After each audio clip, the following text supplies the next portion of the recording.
طابت أوقاتكم من الفضائية الإريترية، نحييكم ونقدم لكم نشرة الأخبار والمستهل بأبرز العناوين. وزارة الزراعة تدعو المزارعين توقي الحذر من الأمطار المتأخرة الهطول في إتلاف المزارع. عمليات جراحية العظام للأطفال في مستشفى حليبات. عقد سيمينار تنويري في العادات الضارة في الإقليم الأوسط.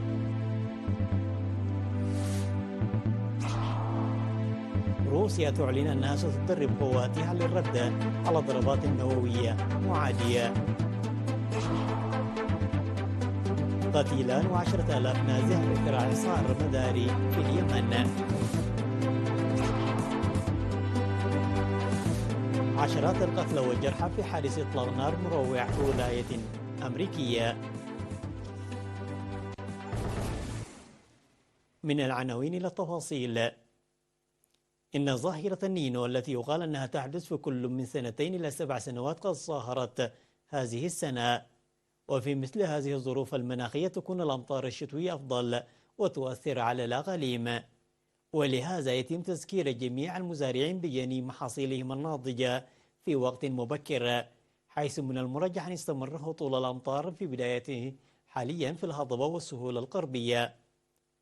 وزارة الزراعة 26 من أكتوبر لعام 2023.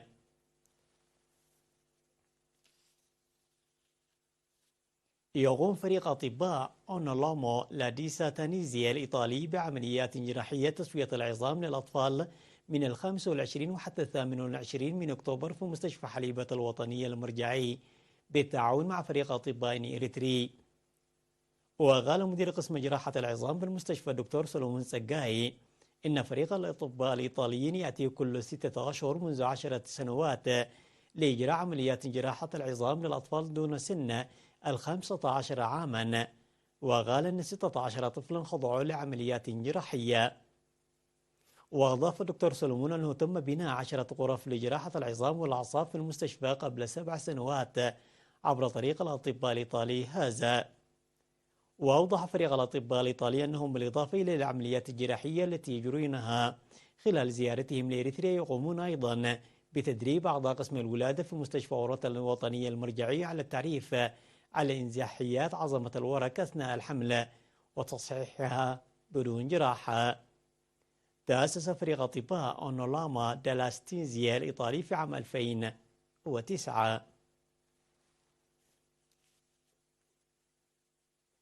عقد مكتب وزارة العمل والرعاية الاجتماعية في الإقليم الأوسط سيمينارا تنويريا يوم 25 من أكتوبر حول القضاء على العادات الضارة لممثلي مديريات أخرية وبريخ وقل نفحي وسرجغة.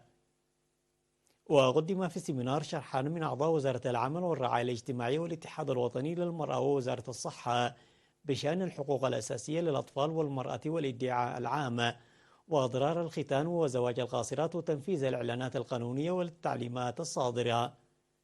وأشار التنوير إلى أن ختان الإناث وزواج القاصرات من أسباب مقاطعة التعليم وعرقلة فرص النمو وتطور الاقتصاد غير الآمن. وطالبت مسؤولة مكتب الإقليم الأوسط السيدة جمعة إبراهيم العمل بجدية للحد من العادات الضارة بحق الأطفال والنساء. وقال المدير العام لقسم الخدمات الاجتماعية في الإقليم الأوسط العقيد جبرو يوحنس والدقرقيس أن رفع الوعي العام هو الحل الأساسي.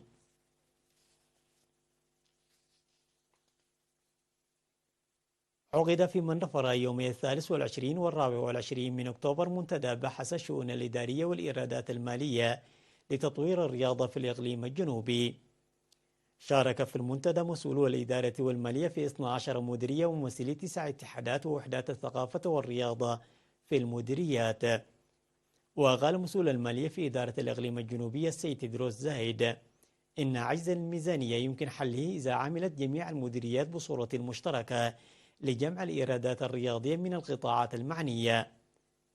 ودعا مسؤول المفوضة الرياضة الأستاذ هيلا مريم قبر مدهن جميع الجهات التنفيذية على إدارة الرياضة بتخطيط لضمان استمرارية وكفاءة تطور الرياضة، والعمل بالتنسيق مع الإدارة لزيادة الإيرادات الرياضية، وعلى مسؤولية الاتحادات الإقليمية تنظيم مسابقات محددة الأعمار لخلق أرضية للمنافسات المتوازنة.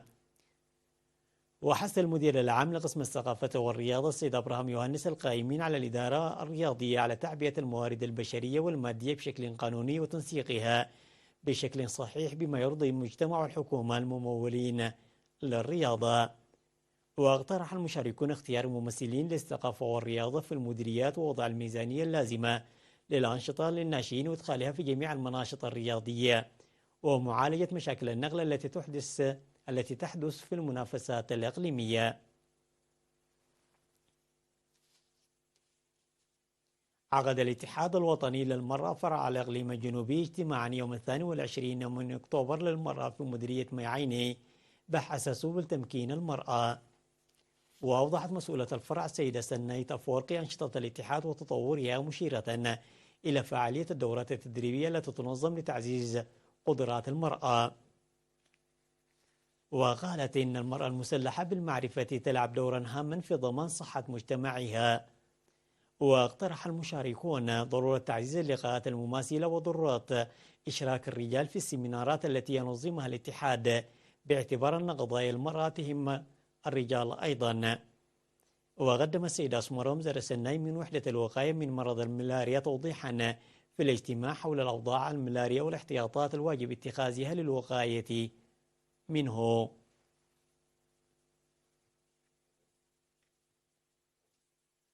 قام مكتب وزارة العمل والرعاية الاجتماعية في مديرية صورون بتوزيع لوازم مدرسية مجانية على 91 طالبا محتاجا في المديرية. وأوضح مسؤول التعليم في المديرية الأستاذ مسقنا في الساهية أن الدعم السنوي الذي تقدمه الحكومة باللوازم المدرسية للطلاب المحتاجين ساهم بشكل كبير في ضمان عدم مقاطعة الأطفال للدراسة بسبب الصعوبات الاقتصادية والالتحاق بالمدرسة على قدم المساواة مع أقرانهم.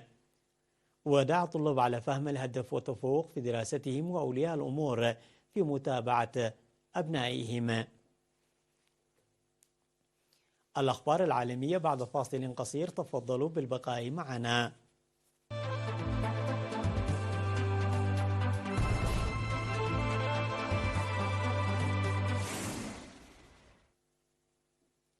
أشرف الرئيس الروسي فلاديمير بوتين على مناورات تخللها إطلاق صواريخ بلاستية وتهدف إلى محاكاة تنفيذ ضربة نووية هائلة ردا على ضربة عدائية مماثلة على روسيا.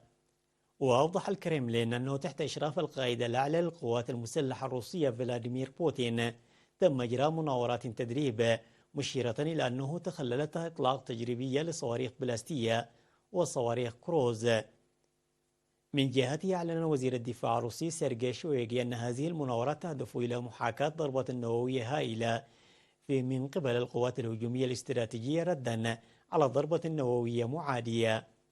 وأضاف الكرملين أنه خلال هذه المناورات تم إطلاق صاروخ بلاستي عابر للقارات من طراز بايارس من قاعدة بليستيسك الفضائية في شمال روسيا، وصاروخ بلاستي آخر من طراز سينيفيا في غواصة في بحر بارتيزيا.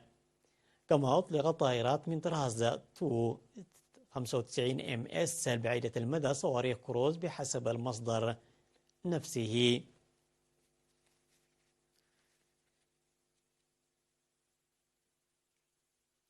أدى إعصار مداري إلى مقتل شخصين على الأقل في اليمن ونزوح حوالي 10,000 وفق ما أعلنت السلطات، بعدما دمرت الفيضانات عدد من المباني وتسببت بقطع طرق رئيسية.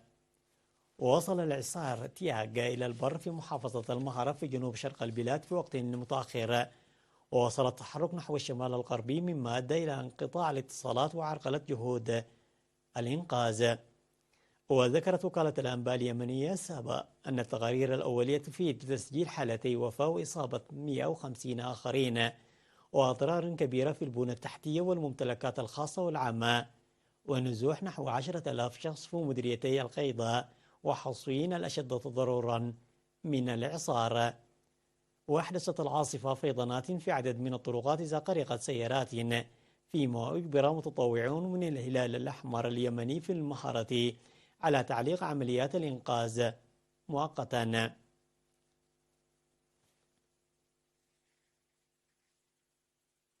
قتل 22 شخصا على الأقل وأصيب عشرات آخرون بجروح في عمليات إطلاق نار حصلت في مدينة أستوان بولاية مين شمال شرق الولايات المتحدة، ولا يزال مرتكبها هاربا بحسب ما أفادت وسائل إعلام محلية والشرطة. وكانت شرطة ولاية مين ومسؤولين محلي قد أبلغا في وقت سابق عن وقوع إطلاق نار، لكن لم يقدما تفاصيل. ونشر مكتب رئيس بلدية أندروس جوين صورتين للمشتبه به قائلا أنه طليق.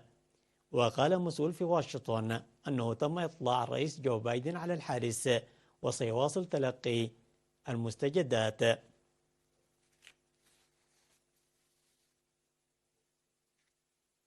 أطلقت الصين أصغر طاقم سنا في تاريخها إلى محطتها الفضائية المدارية ضمن سعيها لإرسال رواد الفضاء إلى القمر قبل حلول عام 2030.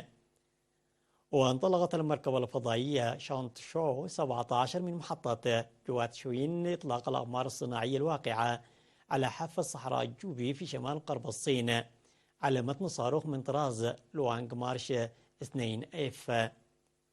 وذكرت وكالة الفضاء المهولة الصينية أن متوسط عمر الطاقم المكون من 3 أفراد هو الأصغر منذ إطلاق مهمة بناء المحطة الفضائية حسب ما أعلنه تلفزيون الصين المركزي الرسمي. وسيحاول الرواد الثلاث محل الطاقم الذي ظل في المحطة 6 أشهر. وقالت وكالة الفضاء أن الطاقم الجديد سيجري تجارب في طب الفضاء وتكنولوجيا الفضاء ومجالات أخرى خلال مهمته، وسيساعد في تركيب وصيانة المعدات داخل المحطة وخارجها.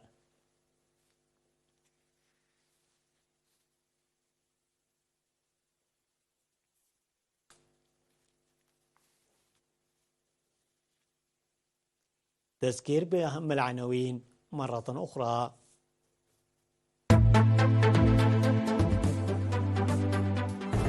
وزارة الزراعة تدعو المزارعين توخي الحذر من الأمطار المتأخرة الهطول في إتلاف المزارع. عمليات جراحة العظام للأطفال في مستشفى حليبات. عقد سيمينار تنويري في العادات الضارة في الإقليم الأوسط.